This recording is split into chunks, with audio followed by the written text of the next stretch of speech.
Syria ও ইরাকে is নিয়ন্ত্রিত কয়েকটি এলাকায় ঢুকে পড়েছে সরকারি বাহিনী। আলেপ্পোয় আসাদ বাহিনীর হামলায় নিহত অর্ধশত। ফাল্লুজা থেকে পালাচ্ছে স্থানীয়রা। ফ্রান্সে বন্যা পরিস্থিতির উন্নতি কমতে শুরু করেছে সিন নদীর পানি। জার্মানিতে বন্যার পানিতে ডুবে 11 জনের মৃত্যু। বিরোধপূর্ণ জলসীমায় দাবি প্রতিষ্ঠায় আন্তর্জাতিক আদালতে ফিলিপিন্সের মামলার রায় মানবে না চীন। এশিয়া নিরাপত্তা সম্মেলনে শান্তিপূর্ণ সমাধানের আহ্বান অংশগ্রহণকারীদের।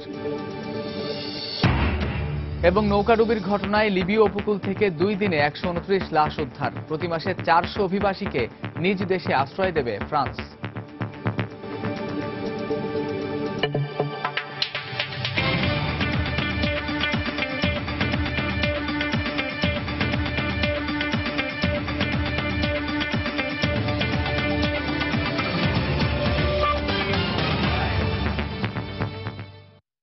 আন্তর্জাতিক সময়ের সঙ্গে আছি আমি কামরুজ্জামান মামুন। রুশ বিমান হামলার সহায়তায় সিরিয়ার আইএস নিয়ন্ত্রিত রাক্কা প্রদেশের সীমান্ত অতিক্রম করেছে সরকারি বাহিনী। একই সময় উত্তরাঞ্চলীয় আলেপ্পো প্রদেশে আইএস বিরোধী অভিযানে আরও অগ্রসর হয়েছে যুক্তরাষ্ট্র সমর্থিত কুর্দি যোদ্ধারা।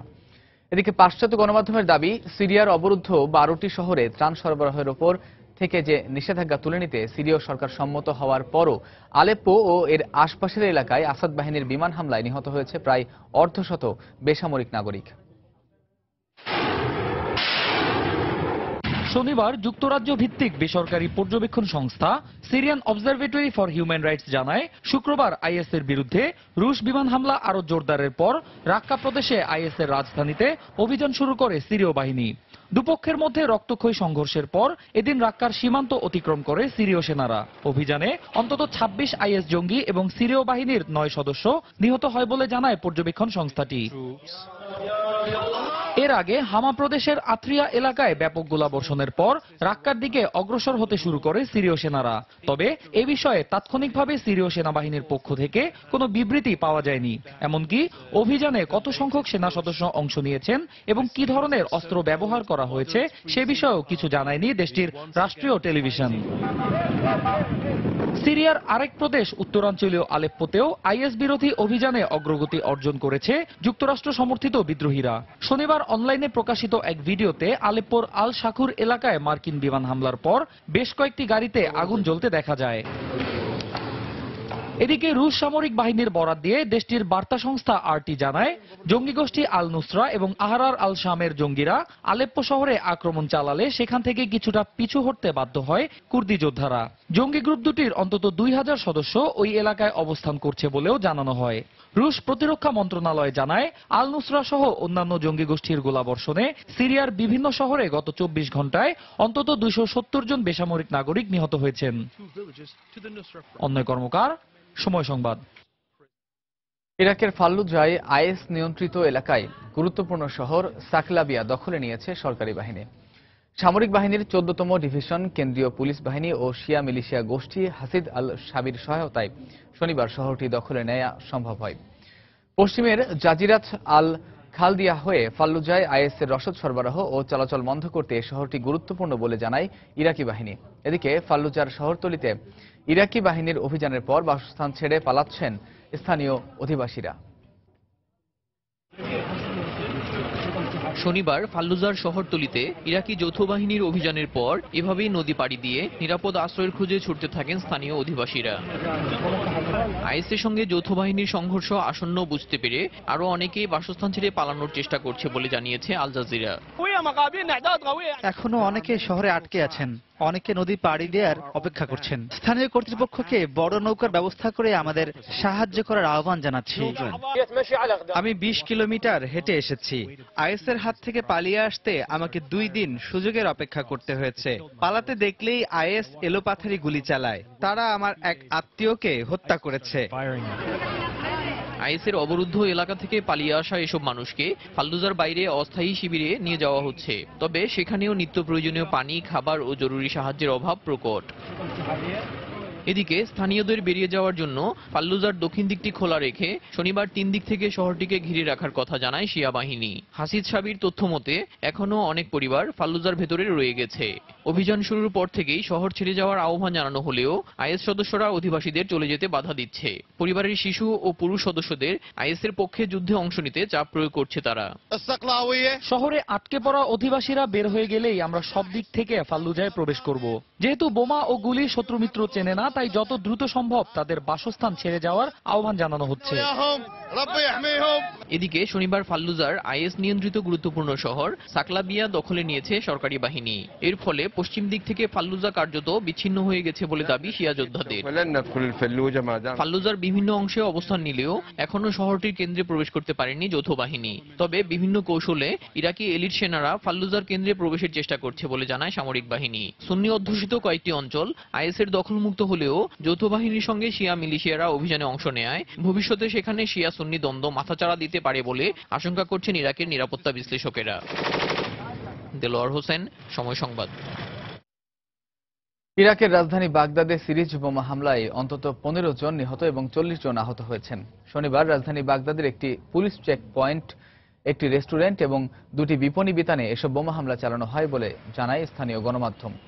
পুলিশ জানায় বাগদাদ থেকে 50 কিলোমিটার দূরে অবস্থিত তারমিয়াহ চেক পয়েন্টে এক আত্মঘাতী হামলাকারী শরীরে বাঁধা বোমার বিস্ফোরণ ঘটালে এতে নিহত হন অন্তত 8 জন এবং আহত হন 15 জন। নিহতদের মধ্যে 3 জন সেনা সদস্য রয়েছেন বলে ইরাকি সেনাবাহিনীর পক্ষ থেকে জানানো হয়েছে। এছাড়াও রেস্টুরেন্ট এবং বিপণী বিতানে আলাদা 2টি বোমা হামলার ঘটনায় নিহত হন আরও 5 জন। নিহতদের সংখ্যা আরও বাড়তে পারে বলে ধারণা করা হচ্ছে। ফ্রান্সের প্যারিসে বন্যা পরিস্থিতির কিছুটা উন্নতি হয়েছে। শনিবার থেকে সিন নদীর পানি ধীরে ধীরে কমতে শুরু করেছে বলে জানিয়েছে কর্তৃপক্ষ। তবে জার্মানিতে গত কয়েক দিনের বৃষ্টিতে বন্যা পরিস্থিতির আরও অবনতি হয়েছে। শুধু জার্মানিতে মারা গেছেন 11 জন। প্যারিসে বন্যা পরিস্থিতির উন্নতি হয়েছে। শনিবার থেকে সিন নদীর পানি কমতে শুরু করেছে। কয়েকদিনে সিন নদীর পানি বিপদসীমার ওপর দিয়ে প্রবাহিত হওয়ায় তলিয়ে যায় ঘরবাড়ি, রাস্তাঘাট। কয়েক ঘন্টার মধ্যেই হয়তো পানি অনেকটা নেমে যাবে। আরো 3 থেকে 4 মিটার পানি নেমে গেলে বিপদ কেটে যাবে বলে আমরা আশা করছি। মনে হচ্ছে পরিস্থিতির উন্নতি হচ্ছে, পানি কমে যাচ্ছে। পানি কমে যেতে শুরু করলেও প্যারিসের দ্বিতীয় সর্বোচ্চ সতর্কতা বহাল রয়েছে। এখনো শহরের বিভিন্ন স্থানে ট্রেন চলাচল বন্ধ রয়েছে। বিদ্যুৎ বিচ্ছিন্ন রয়েছে প্রায় 17,000 ঘরবাড়ির। খাদ্য ও বিশুদ্ধ খাবার পানির সংকট দেখা দেয় বন্যা দুর্গত এলাকা থেকে লোকজনকে সরিয়ে নেওয়া হয়েছে। আমরা ঘরবাড়ি ছাড়ার জন্য কারো উপর চাপ প্রয়োগ করছি না, কিন্তু এখানকার লোকজনের জন্য পরিস্থিতি মোকাবেলা করা কঠিন হয়ে পড়েছে, তাই তারা নিজেরাই সরে যাচ্ছে। বন্যায় দুর্ভোগ পোহাচ্ছেন জার্মানির বাসিন্দারাও। বাভারিয়ার অধিকাংশ এলাকা প্লাবিত হয়েছে, ক্ষতিগ্রস্ত হয়েছে সড়ক ও যোগাযোগ ব্যবস্থা। শনিবার বন্যা দুর্গত এলাকা পরিদর্শনে যান প্রধানমন্ত্রী। আমি এ পর্যন্ত অনেক দুর্যোগ দেখেছি, কিন্তু এখানকার পরিস্থিতি ভাষায় প্রকাশ করার মতো না। এ পরিস্থিতির উন্নয়নে অনেক সময় প্রয়োজন। আমরা এলাকার পুনর্গঠনে সাধ্যমতো সাহায্য করব। ফ্রান্স ও জার্মানি ছাড়াও বেলজিয়াম, অস্ট্রিয়া, নেদারল্যান্ডস এবং পোল্যান্ডেও বন্যা দেখা দিয়েছে। বন্যা দুর্গত এলাকাগুলো থেকে সরিয়ে নেওয়া হয়েছে কয়েক লাখ মানুষকে। শিরিন আক্তার, সময় সংবাদ। প্যারিসের বন্যা পরিস্থিতির কিছুটা উন্নতি হয়েছে। শনিবার বিকেল থেকে সিন নদীর পানি কমতে শুরু করেছে। তবে শহরের বিভিন্ন রাস্তাঘাট পানিতে তলিয়ে থাকায় এখনো প্যারিস জুড়ে দ্বিতীয় সর্বোচ্চ সতর্কতা জারি রয়েছে। গেল 34 বছরের এ ভয়াবহ বন্যায় ফ্রান্সে প্রবাসী বাংলাদেশিদের খবর জানিয়েছেন আমাদের সংবাদদাতা লুৎফর রহমান বাবু। প্যারিসের বন্যার পরিস্থিতি এখন অনেকটা উন্নতি হয়েছে। গতকাল যদিও তা স্থিতিশীল ছিল, কিন্তু শেষ বিকেলের পর থেকে পরিস্থিতির উন্নতি হচ্ছে, ধীরে ধীরে পানি কমতে শুরু করেছে বলা যায়। তবে এখন পর্যন্ত যে সকল এলাকা বন্যা প্লাবিত রয়েছে সেখানে কর্তৃপক্ষ দ্বিতীয় সতর্কতা ব্যবস্থা চালু রেখেছে এবং এখন পর্যন্ত ট্রেন বা মেট্রো স্টেশনে কিছু কিছু জায়গায় পানি থাকায় এখনো নিয়মিত হয় নাই। এদিকে প্রধানমন্ত্রী ম্যানুয়েল বলস জানিয়েছেন এখন পর্যন্ত এই বন্যায় 4 জন লোকের মৃত্যু ঘটেছে এবং বিদ্যুৎ বিচ্ছিন্ন আছে প্রায় 17,000 ঘরবাড়ি। সেন্ট জর্জিস যে নিম্নাঞ্চল, সেখানে 2টি বাংলাদেশি পরিবার বসবাস করতেন। তারা নিরাপদে সরকারি ব্যবস্থাপনায় হাসপাতালে আছেন এবং বাংলাদেশি কমিউনিটি থেকে সর্বোচ্চ চেষ্টা করা হচ্ছে যদি কেউ এখানে কোন ধরনের সাহায্য সহযোগিতার প্রয়োজন হয় তাহলে তারা যে কোনো ধরনের সাহায্য সহযোগিতা করবেন। বাংলাদেশ দূতাবাস থেকেও আমাকে জানানো হয়েছে, তারাও যোগাযোগ করার চেষ্টা করছেন যিনি এখানে বন্যায় আক্রান্ত আছেন তার কোনো সাহায্য সহযোগিতার প্রয়োজন আছে কিনা। বাংলাদেশে ফ্রান্সের যে অধিবাসীদের আত্মীয় স্বজন যারা রয়েছেন তাদেরকে আমরা নিশ্চিত করে এটি বলতে চাই যে আমাদের ফ্রান্স প্রবাসী বাংলাদেশিরা এই স্মরণকালের এই ভয়াবহ বন্যায় আক্রান্ত হননি, তারা অনেকটাই ভালো আছেন। এদিকে ইউরোপের পাশাপাশি অস্ট্রেলিয়া ও চীনেও বন্যা দেখা দিয়েছে। বন্যায় অস্ট্রেলিয়ায় 2 জনের মৃত্যু হয়েছে। কর্তৃপক্ষ জানিয়েছে প্রবল বর্ষণ ও ঝোড়ো হাওয়ার কারণে সৃষ্ট বন্যায় অস্ট্রেলিয়ার পূর্ব উপকূলের বেশ কিছু এলাকা তলিয়ে গেছে। ক্ষতিগ্রস্ত হয়েছে বহু ঘরবাড়ি, গাছপালা। শনিবার ব্রিসবেনের কাছে একটি গাড়ি বন্যার পানিতে ভেসে গেলে 2 জনের মৃত্যু হয়। এর পরিপ্রেক্ষিতে দুর্ঘটনা এড়াতে লোকজনকে প্রয়োজন ছাড়া বাইরে বের না হওয়ার পরামর্শ দিয়েছে প্রশাসন। অন্যদিকে চীনের দক্ষিণাঞ্চলীয় গুয়াংডং প্রদেশেও বন্যা দেখা দিয়েছে। দুর্ঘটনা এড়াতে প্রদেশটিতে বন্যা সতর্কতা জারি করেছে স্থানীয় আবহাওয়া দপ্তর।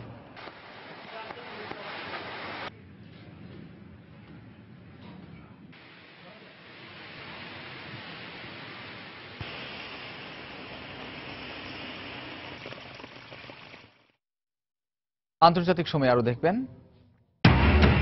কিংবদন্তি মুষ্টিযোদ্ধা মোহাম্মদ আলীর দাফন অনুষ্ঠানে বিশ্বের সবাইকে আমন্ত্রণ জানালো পরিবার। বিল ক্লিন্টন ছাড়াও নানা ক্ষেত্রে বিখ্যাত তারকারা অংশ নেবেন।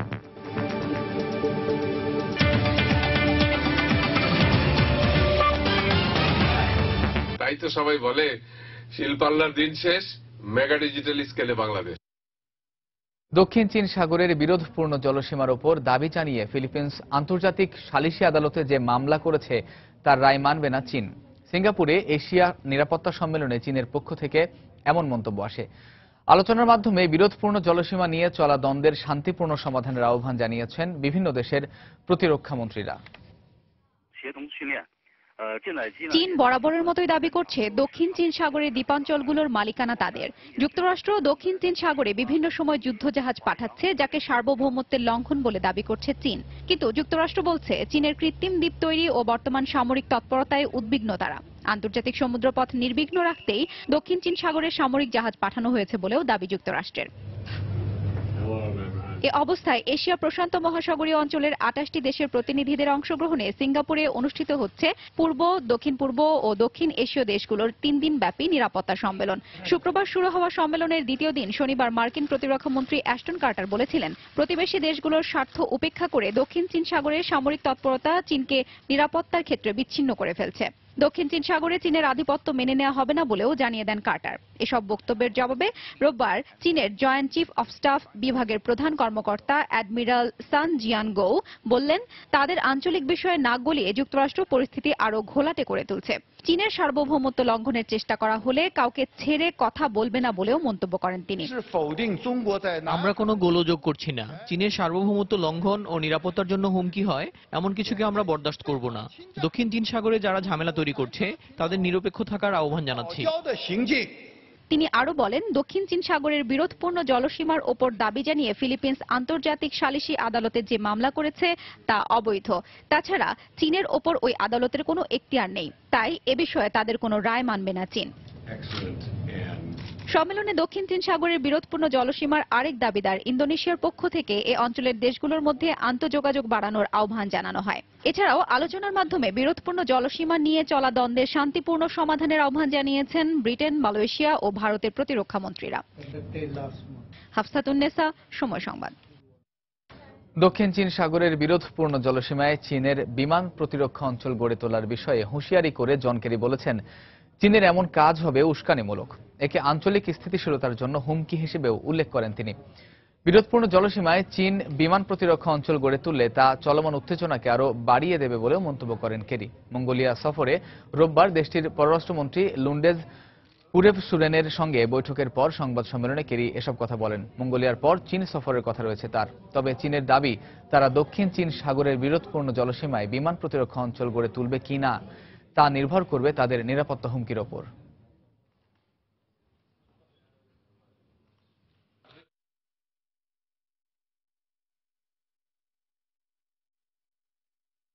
লিবিয়ার জোয়ারা উপকূল থেকে গত 2 দিনে 129টি লাশ উদ্ধারের কথা জানিয়েছে রেড ক্রিসেন্ট। ভূমধ্যসাগরে সাম্প্রতিক নৌকাডুবির ঘটনায় তাদের মৃত্যু হয়েছে বলে ধারণা করা হচ্ছে। ওই দুর্ঘটনায় জীবিত ফেরত 350 অভিবাসীর মধ্যে 250 জনকে শনিবার ক্রিট দ্বীপ থেকে ইতালির আগাস্টা উপকূলে নিয়ে আসা হয়। এদিকে গ্রিসে অভিবাসী প্রবেশ অব্যাহত থাকায় তাদের অর্থনৈতিক সহায়তা দেওয়ার পাশাপাশি প্রতি মাসে 400 অভিবাসীকে নিজ দেশে আশ্রয় দেওয়ার কথা জানিয়েছেন ফরাসি প্রধানমন্ত্রী ম্যানুয়েল ভালস। ব্রিটেনে আরো বেশি সংখ্যক অভিবাসীকে আশ্রয় দেওয়ার দাবিতে শনিবার ব্রিস্টল শহরে বিক্ষোভ করেছে শত শত বামপন্থী নেতাকর্মী ও সমর্থক। শহরের আরেক প্রান্তে অভিবাসী বিরোধী বিক্ষোভে জড়ো হন ডানপন্থীরাও। পাল্টাপাল্টি সমাবেশের এক পর্যায়ে দুপক্ষের মধ্যে সংঘর্ষের আশঙ্কায় কড়া অবস্থান নেয় পুলিশ। আমরা আমাদের মতো বিক্ষোভ করছি, কিন্তু পুলিশ বারবার শুধু আমাদের পথ আটকে দিচ্ছে। বামপন্থীদের যেমন মত প্রকাশের অধিকার আছে, তেমনি আমাদেরও আছে। অভিবাসীদের প্রবেশ ঠেকাতে ইউরোপীয় ইউনিয়নের বর্ণবাদী সিদ্ধান্তের পক্ষে ডানপন্থীরা কিভাবে কথা বলে আমি ভেবে পাই না। যুক্তরাজ্য বিভিন্ন ধর্ম, বর্ণ ও মতের মানুষকে শ্রদ্ধা করে। এটাই আমাদের আদর্শ, আমাদের গর্ব। ইইউ তুরস্ক চুক্তির ফলে গ্রিসে অভিবাসীদের স্রোত আগের চাইতে কমে এলেও পুরোপুরি থামেনি। অর্থনৈতিক ভাঙনের মুখে অভিবাসী সংকট সামাল দিতে বিপর্যস্ত গ্রিসকে আর্থিক সহায়তা দেওয়ার পাশাপাশি সেখানে বিনিয়োগ বাড়ানোর ঘোষণা দিয়েছেন ফরাসি প্রধানমন্ত্রী ম্যানুয়েল ভালস। গ্রিস থেকে প্রতি মাসে 400 জন অভিবাসীকে ফ্রান্সে নেওয়ার কথাও জানান তিনি। সামনের মৌসুমে আমাদের ব্যবসায়ী ও বিনিয়োগকারীরা গ্রিসে আসবেন। পরিবহন, জ্বালানি সহ বিভিন্ন খাতে বিনিয়োগের পাশাপাশি যে কোম্পানিগুলো আছে সেখানে বরাদ্দ বাড়ানো হবে। এছাড়া সীমান্তে পাহারা জোরদার করা ছাড়াও আগামী 2 বছরে আমরা গ্রিস থেকে অন্তত 32,000 অভিবাসীকে ফ্রান্সে আশ্রয় দেব। তবে অভিবাসী ইস্যুতে বিতর্কিত মন্তব্য করায় সমালোচনার মুখে পড়েছেন অস্ট্রিয়ার পররাষ্ট্রমন্ত্রী সেবাস্টিয়ান কুর্টস। রোববার স্থানীয় গণমাধ্যমকে দেয়া এক সাক্ষাৎকারে তিনি বলেন, ইউরোপে অভিবাসীদের প্রবেশ ঠেকাতে ইইউ এর উচিত অস্ট্রেলিয়ার মতো অভিবাসীদের একটি নির্জন দ্বীপে আটকে রাখা। এদিকে লিবিয়ার জোয়ারা উপকূলে প্রতিদিনই ভেসে আসছে অভিবাসীদের লাশ। গত 2 দিনে 129টি লাশ উদ্ধারের কথা জানিয়েছে রেড ক্রিসেন্ট। সম্প্রতি ভূমধ্যসাগরে অভিবাসী বাহী নৌকাডুবির ঘটনায় তাদের মৃত্যু হয়েছে বলে ধারণা করা হচ্ছে। ওই দুর্ঘটনায় জীবিত ফিরে আসা 350 অভিবাসীর মধ্যে 250 জনকে শনিবার ক্রিট দ্বীপ থেকে ইতালির অগাস্টা উপকূলে নিয়ে আসা হয়। সঞ্জনা চৌধুরী, সময় সংবাদ। ইউরোপীয় ইউনিয়ন থেকে ব্রিটেন বেরিয়ে গেলে অন্তত 3 লাখ নতুন কর্মসংস্থানের সুযোগ সৃষ্টি হবে বলে জানিয়েছেন লন্ডনের সাবেক মেয়র বরিস জনসন। শনিবার লন্ডনে এক র্যালিতে অংশ নিয়ে একথা বলেন তিনি।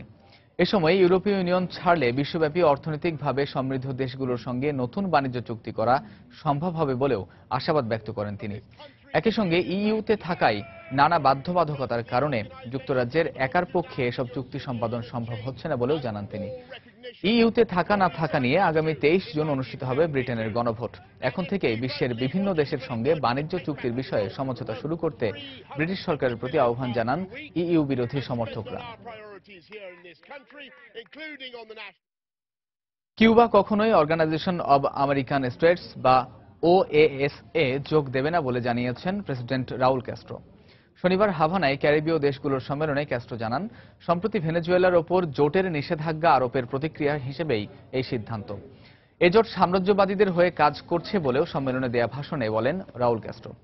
উত্তর ও দক্ষিণ আমেরিকা এবং ক্যারিবীয় অঞ্চলের 35টি দেশের এ জোট থেকে 1962 সালে কিউবাকে বহিষ্কার করা হয়।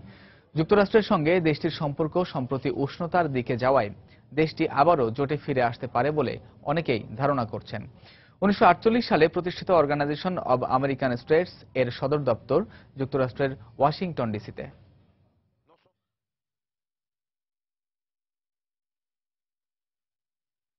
সমাজতান্ত্রিক সরকার পতনের 27 বছর পূর্তিতে পোল্যান্ডের ওয়ারশো শহরে সরকার বিরোধী বিক্ষোভ সমাবেশ করেছে হাজার হাজার মানুষ। ক্ষমতাসীন ল অ্যান্ড জাস্টিস পার্টি ইউরোপীয় ইউনিয়ন থেকে পোল্যান্ডকে আলাদা করার পাঁয়তারা করছে উল্লেখ করে বিক্ষোভকারীরা সরকারের রক্ষণশীল ভূমিকার তীব্র নিন্দা জানান। সংবিধান পরিবর্তনের মাধ্যমে সরকার বিচার ব্যবস্থায় নিজেদের প্রভাব বাড়ানো সহ বিভিন্ন বিতর্কিত সিদ্ধান্ত নিয়েছে বলে অভিযোগ তাদের। সাবেক প্রেসিডেন্ট আলেকজান্ডার কাওয়াসিনস্কি ও ব্রোসিনো কোমর ওস্কির নেতৃত্বে গণতন্ত্রপন্থী committee for the defence of democracy, মধ্যপন্থী সিভিক প্ল্যাটফর্ম ও উদারপন্থী দলের নেতারা এ সমাবেশের আয়োজন করেন। 1989 সালের 4 জুন দেশটিতে প্রথমবারের মতো গণতান্ত্রিক নির্বাচনের মাধ্যমে দীর্ঘদিনের সমাজতান্ত্রিক শাসন ব্যবস্থার অবসান হয়। পোল্যান্ড ও ইউক্রেন সীমান্ত এলাকায় আগ্নেয়াস্ত্র এবং বিস্ফোরক সহ ফ্রান্সের এক নাগরিককে গ্রেফতার করেছে ইউক্রেন সীমান্তরক্ষী বাহিনী। স্থানীয় গণমাধ্যম জানায়, গ্রেফতারকৃত ব্যক্তিটির কাছ থেকে প্রায় 100 কেজি বিস্ফোরক, 3টি গ্রেনেড লঞ্চার সহ বেশ কয়েকটি AK-47 রাইফেল উদ্ধার করা হয়েছে। এদিকে গ্রেফতারকৃত ব্যক্তিটি ভিন্ন দেশের নাগরিক হওয়ার কারণে তার ব্যাপারে কোনো মন্তব্য করতে রাজি হয়নি ইউক্রেনের প্রতিরক্ষা মন্ত্রণালয়। তবে জুনের 10 তারিখের ফ্রান্সের ইউ চ্যাম্পিয়নশিপ প্রতিযোগিতায় কোনো নাশকতা চালানোর উদ্দেশ্যে এই আগ্নেয়াস্ত্র পাচারের চেষ্টা করা হচ্ছিল কিনা তা তদন্ত করে দেখছে ইউক্রেনের গোয়েন্দা সংস্থা। আন্তর্জাতিক সময় আরো যা দেখবেন। রমজান উপলক্ষে কেনাকাটায় ব্যস্ত লন্ডনে প্রবাসী বাংলাদেশিরা। নতুন নতুন জিনিসের পসরা নিয়ে প্রস্তুত দোকানিরাও।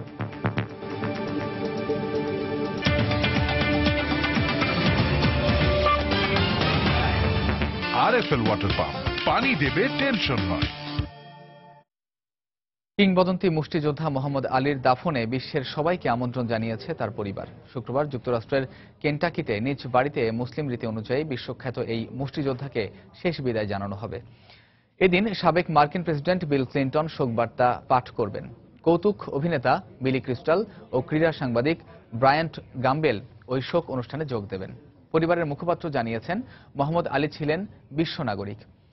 এই কিংবদন্তিকে বিদায় জানাতে যে কেউ এই শোক অনুষ্ঠানে সামিল হতে পারবেন। মোহাম্মদ আলীকে লুইসভিলের কেভ হিল সিমেট্রিতে সমাহিত করা হবে। এ শহরেই 1942 সালে জন্ম নিয়েছিলেন 3 বারের বিশ্ব heavyweight champion Mohammad Ali.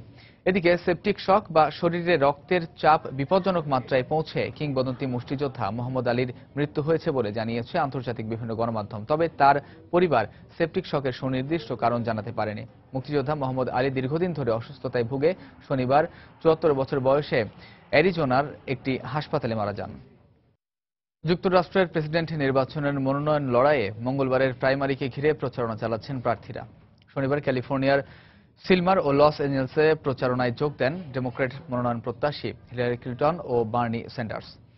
সিলমারের mission কলেজের ইমিগ্রেশন ফোরামের আলোচনায় হিলারি ট্রাম্পের অভিবাসন নীতির সমালোচনা করেন। প্রেসিডেন্ট নির্বাচিত হলে ট্রাম্প 1,10,00,000 অভিবাসী ফেরত পাঠিয়ে যুক্তরাষ্ট্রে অভিবাসীদের প্রতি যে সতর্কবার্তা দিয়েছেন তা দেশটির বহুত্ববাদ নীতির বিরোধী বলে মন্তব্য করেন হিলারি। লস এঞ্জেলেসের সমাবেশে বার্নি স্যান্ডার্স সদ্যপ্রয়াত কিংবদন্তি মুষ্টিযোদ্ধা মোহাম্মদ আলীকে মহানায়ক উল্লেখ করে তার স্মৃতির প্রতি শ্রদ্ধা জানান। এ সময় ট্রাম্পের মুসলিম বিদ্বেষের সমালোচনাও করেন ভারমন্টের সিনেটর। 7 জুন ক্যালিফোর্নিয়ার প্রাইমারিতে 548টি ডেলিগেটের মাধ্যমেই ডেমোক্র্যাট দলের মনোনয়ন লড়াই চূড়ান্ত হবে বলে মনে করছেন বিশ্লেষকরা। কাতার সফরের দ্বিতীয় দিনে রোববার সকালে দেশটির ব্যবসায়ী প্রতিনিধিদের সঙ্গে বৈঠক করেছেন ভারতের প্রধানমন্ত্রী নরেন্দ্র মোদী। এ সময় ভারতের বাজারকে ব্যবসা বান্ধব উল্লেখ করে কাতারের বিনিয়োগকারীদের এগিয়ে আসার আহ্বান জানান মোদী। রোববার বিকেলের দিকে কাতারের প্রধানমন্ত্রীর সঙ্গে মোদীর দ্বিপক্ষীয় বৈঠকে কয়েকটি চুক্তি সই হওয়ার কথা রয়েছে। এর আগে টানা 5টি দেশ সফরের অংশ হিসেবে শনিবার আফগানিস্তান থেকে কাতারে পৌঁছান নরেন্দ্র মোদী। 2 দিনের এ সফরে কাতারের হামাদ আন্তর্জাতিক বিমানবন্দরে তাকে স্বাগত জানান দেশটির প্রধানমন্ত্রী শেখ আব্দুল্লাহ বিন নাসের আল থানি। এদিন দোহায় বসবাসরত ভারতীয় শ্রমিকদের একটি ক্যাম্প পরিদর্শন করেন মোদী। সেখানে দেয়া ভাষণে শ্রমিকদের আবাসন ও কর্মক্ষেত্রে বিভিন্ন সুবিধা নিশ্চিত করতে কাতার সরকারকে কিছু আইন শিথিল করার অনুরোধ জানাবেন বলে আশ্বাস দেন মোদী।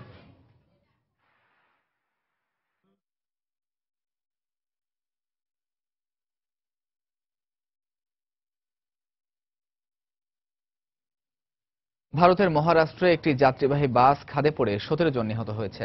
এ ঘটনায় আহত হয়েছে আরও অন্তত 33 জন।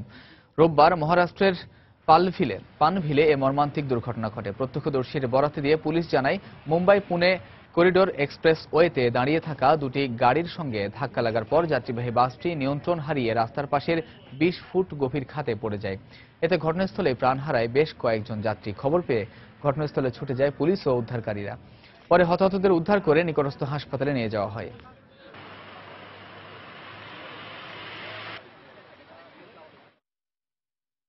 জার্মানিতে ঐতিহ্যবাহী রক সঙ্গীত উৎসব চলাকালে বজ্রপাতে অন্তত 51 জন আহত হয়েছে। এদের মধ্যে 8 জনের অবস্থা গুরুতর। শনিবার ফ্রাঙ্কফুর্ট থেকে 100 কিলোমিটার পশ্চিমে মেন্ডিং শহরে এ উৎসবের আয়োজন করা হয়। রক অ্যাম রিম ফেস্টিভ্যাল নামে প্রতি বছর এ উৎসবের আয়োজন করা হয়। সঙ্গীত উৎসবটি এবার 31 বছরে পদার্পণ করেছে। এর আগে ওই এলাকায় বজ্রসহ ঝড়ের সতর্কতা জারি করে শিলাবৃষ্টির পূর্বাভাস দেওয়া হয়েছিল বলে জানিয়েছে পুলিশ। এই ঘটনার পর উৎসব স্থগিত করা হয়েছে। গত বছরও রক ফেস্টিভ্যালে বজ্রপাতের ঘটনায় 33 জন আহত হয়েছিল।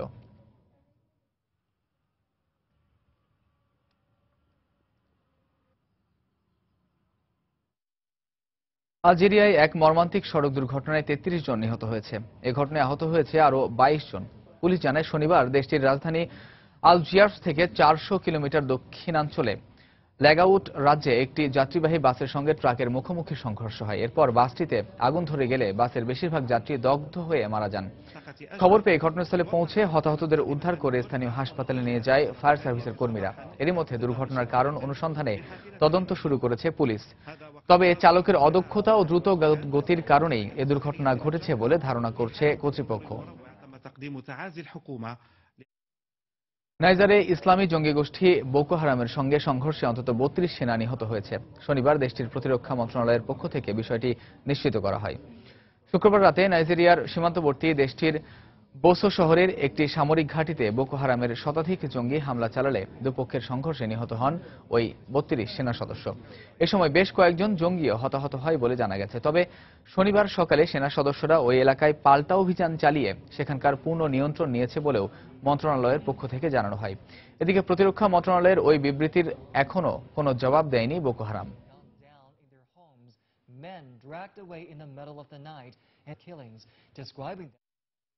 দেশের পাশাপাশি প্রবাসেও চলছে রোজার প্রস্তুতি। রমজান উপলক্ষে প্রয়োজনীয় পণ্য কেনায় ব্যস্ত লন্ডনে বসবাসরত প্রবাসী বাংলাদেশিরা। আর দোকানিরাও প্রস্তুত নতুন নতুন জিনিসের পসরা নিয়ে। লন্ডন প্রতিনিধি শোয়েব কবিরের পাঠানো তথ্য ও ছবি নিয়ে ডেস্ক রিপোর্ট। 5 লাখেরও বেশি বাংলাদেশির বসবাস লন্ডনে। রমজান আসলেই অনেকাংশে পাল্টে যায় পূর্ব লন্ডনের চিত্র। রমজানের আগে শেষ শনি ও রোববার সাপ্তাহিক ছুটির দিন হওয়ায় কেনাকাটার পর্বটা সেরে নিতে চাচ্ছেন লন্ডনের বাঙালিরা। ইফতার ও সেহরি তৈরির বিভিন্ন উপকরণ সহ নিত্য প্রয়োজনীয় সামগ্রীর মজুদ নিয়ে ব্যস্ত দোকানিরা দিচ্ছেন নানা ধরনের মূল্য হ্রাসের অফার। সবকিছু খাবারই আসলে আমরা সস্তা বেচলাম বিকজ রমজানের বিশেষ অফার। আর রমজানের লাগে মানুষের ভিড়ও প্রচুর পরিমাণে। আমরা বিজনেসও মোটামুটি ডাবলের কাছাকাছি। সুতরাং আমরা বিশ্বাস করি যে রমজানও আমরা ভেরি গুড বিজনেস হইব। মুড়ি, ছোলা, খেজুর, বেসন, তেল, কাঁচামরিচ, পেঁয়াজ সহ ইফতার সামগ্রীর বিভিন্ন উপকরণ আগেভাগেই কিনছেন প্রবাসীরা। দাম নিয়ে চিন্তা না করে পুরো মাসের বাজারটা সেরে নিতে যাচ্ছেন রমজানের আগেই। রমজান উপলক্ষে 1 মাসের সবকিছু সবজি, মাছ, মাংস এসব কেনাকাটার জন্য এখানে আসছি। প্রস্তুতি হিসাবে আমাদের যত খরচপাতি আছে সব আমরা একসাথে নিয়ে যাওয়ার চেষ্টা করি। এছাড়াও পাঞ্জাবি ও বোরখার দোকানগুলোতেও ভিড় জমাচ্ছেন প্রবাসী বাংলাদেশিরা। বিক্রেতারা নতুন নতুন ডিজাইনের পাঞ্জাবি ও বোরখাও বিক্রি করছেন। মেন্স, জুব্বা, দাফা, আসিল, দুরুশ, আল হারমাইন, waistcoat and Medina dates and আজওয়া ডেটস। বিশেষ করে মহিলাদের জন্য কাফতান, বুরখা, আবায়া, ইন্ডিয়ান বুরখা, ইন্ডিয়ান কাফতান, সাউদি বুরখা অনেক কিছু এসে গেছে। ব্রিটেনের মুসলমানরা এবার প্রায় 18.5 ঘন্টা রোজা রাখবেন।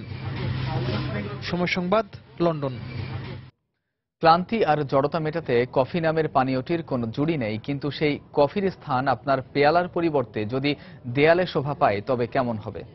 ঠিক এমনটি করে দেখিয়েছেন ফিলিপিন্সের আঁকিয়ে এলা হিপোলিথো। বিভিন্ন রকম কফি দিয়ে তৈরি করেছেন দারুণ সব পটশিল্প, যা দেখে বিস্মিত না হওয়ার উপায় নেই। গভীর মনোযোগে ক্যানভাসে তুলির আঁচড় কেটে চলছেন ফিলিপিন্সের শিল্পী এলা হিপোলিতো। সবার কাছে তিনি কফি আর্টিস্ট নামেই বেশি পরিচিত, কারণ তিনি ছবি আঁকতে রং নয় বরং ব্যবহার করছেন বিভিন্ন ধরনের কফি। তার এই কফি শিল্পের যাত্রা শুরু হয় 2010 সালে। শুরুতে কফি বিন জোড়া দিয়ে বিভিন্ন ভাস্কর্য তৈরি করলেও তা বেশ কষ্টকর, সময় সাপেক্ষ ও ব্যয়বহুল হওয়ায় এখন তিনি ঝুঁকেছেন পেইন্টিং এর দিকে। এজন্য তিনি বেছে নেন অ্যারাবিকা, রোবাস্টার মতো বিভিন্ন ধরনের কফি বীজ, যার বেশিরভাগই তিনি সংগ্রহ করেন বন্ধুর কফি শপ থেকে। তবে বিশেষায়িত কফির জন্য তাকে বিভিন্ন স্থানে ধর্ণা দিতে হয়। তবে এলার কাছে এসব কফির স্বাদ নয় বরং রং বা ঘনত্বটাই মুখ্য। রঙের বৈচিত্র্য আনতে এলা কখনো কফিগুলোকে আন্দাজ অনুযায়ী মিহি করে ছেঁচে নেন, কখনো বা রেখে দেন দানা দানা। গাঢ়, মাঝারি ও হালকা রং আনতে কফি বীজগুলোকে নির্দিষ্ট সময় ও নির্দিষ্ট আঁচে ভেজে প্রস্তুত করা হয়। ভিন্ন মাত্রিক এই চিত্রকর্ম নিয়ে এলার বিড়ম্বনারও যেন শেষ নেই।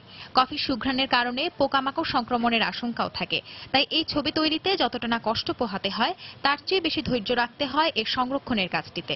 এজন্য শিল্পী বিভিন্ন ধরনের প্রিজারভেটিভ ব্যবহারের পাশাপাশি ছবিগুলো নিয়মিত যত্ন করেন। কফি নিয়ে ছবি আঁকার কাজ আমার জানা মতে আর কেউ করেনি। এ কাজে ভীষণ ধৈর্য রাখতে হয়, একটু এদিক ওদিক হলে পুরো কষ্ট বরবাদ হয়ে যেতে পারে। মাঝারি আকারের একটি ক্যানভাস সাজাতে এলার 4 থেকে 5 দিন সময় লেগে যায়, তাই দামটাও তুলনামূলক বেশি।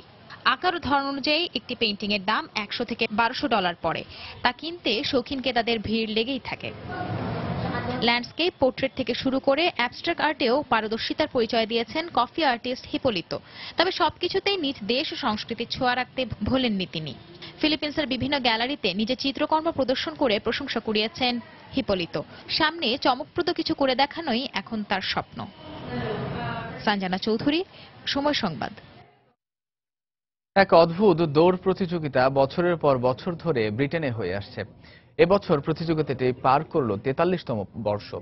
বলা হচ্ছে তুলোর বস্তা নিয়ে দৌড় প্রতিযোগিতার কথা। প্রতি বছর 30 মে ব্রিটেনের টেটবুরিতে এই অদ্ভুত প্রতিযোগিতার আয়োজন করে থাকেন স্থানীয় অধিবাসীরা। প্রত্যেক প্রতিযোগীর পিঠের ওপর তুলো ভর্তি একটি বস্তা। প্রত্যেকেই প্রথম হওয়ার লক্ষ্যে এগিয়ে যাচ্ছেন পাহাড়ের আঁকাবাঁকা রাস্তা ধরে নির্দিষ্ট গন্তব্যের দিকে। 43 বছর ধরে চলা এই প্রতিযোগিতার নিয়ম অনুসারে 60 পাউন্ড ওজনের এই তুলোর বস্তা নিয়ে প্রত্যেক প্রতিযোগীকেই দৌড়াতে হয় প্রায় 225 মিটার। প্রতিযোগিতাটি শুধু পুরুষদের মধ্যেই সীমাবদ্ধ থাকে না, এতে অংশগ্রহণ করেন নারীরাও। তবে সেক্ষেত্রে দৌড়ানোর সময় নারীরা কাঁধে তুলে নেন 35 পাউন্ড ওজনের তুলোর বস্তা। এই প্রতিযোগিতা সত্যি সুন্দর, এতে অংশগ্রহণ করতে পেরে খুব ভালো লাগছে। এবারের এই দৌড়ে প্রতিযোগী হিসেবে ছিলেন 30 পুরুষ সদস্য, তবে নারীর সংখ্যা ছিল অনেক কম। মাত্র 6 নারী এই দৌড়ে প্রতিযোগী হিসেবে অংশগ্রহণ করেছেন। এরই মধ্যে পুরুষ বিভাগে প্রথম হন নাথান বাররা ক্লোচ। গত 9 আসরেও চ্যাম্পিয়ন হয়েছিলেন তিনি। মাত্র 50.60 সেকেন্ডের মধ্যে তিনি তার লক্ষ্যে পৌঁছান। আর নারী প্রতিযোগী হিসেবে প্রথম হন স্থানীয় নাগরিক লুসি কোলিন। প্রথম 50 মিটার ভালোভাবেই দৌড়ানো যায়, এরপরে পায়ের পেশি এবং হৃৎপিণ্ডে খারাপ লাগা শুরু করে। তবে লক্ষ্যে পৌঁছানোর ইচ্ছা থেকেই প্রথম হয়েছি। ইতিহাসবিদদের মতে মধ্যযুগে উল বাণিজ্য নগরী হিসেবে সুপরিচিত ছিল ব্রিটেনের টেটবুরি। সেই সময়ের টেটবুরি শহরের পাহাড়ি রাস্তা ব্যবহার হতো তুলো তৈরি উল আনা নেওয়ার কাজে। অতীতের সমৃদ্ধশালী অবস্থা প্রজন্ম ধরে পরিচিত করার জন্যই এমন উৎসবের আয়োজন করা হয় বলে জানালেন আয়োজকরা। শাশ্বত সত্য, সময় সংবাদ। এ পর্যায়ে আবারও জানিয়ে দিচ্ছে আন্তর্জাতিক সময়ের শীর্ষ সংবাদগুলো। সিরিয়া ও ইরাকে আইএস নিয়ন্ত্রিত কয়েকটি এলাকায় ঢুকে পড়েছে সরকারি বাহিনী। আলেপ্পোয় আসাদ বাহিনীর হামলায় নিহত অর্ধশত, ফাল্লুজা থেকে পালাচ্ছে স্থানীয়রা। ফ্রান্সে বন্যা পরিস্থিতির উন্নতি, কমতে শুরু করেছে সিন নদীর পানি। জার্মানিতে বন্যার পানিতে ডুবে 11 জনের মৃত্যু। বিরোধপূর্ণ জলসীমায় দাবি প্রতিষ্ঠায় আন্তর্জাতিক আদালতে ফিলিপিন্সের মামলার রায় মানবে না চীন। এশিয়া নিরাপত্তা সম্মেলনে শান্তিপূর্ণ সমাধানের আহ্বান অংশগ্রহণকারীদের। এবং নৌকাডুবির ঘটনায় লিবীয় উপকূল থেকে 2 দিনে 129 লাশ উদ্ধার। প্রতি মাসে 400 অভিবাসীকে নিজ দেশে আশ্রয় দেবে ফ্রান্স।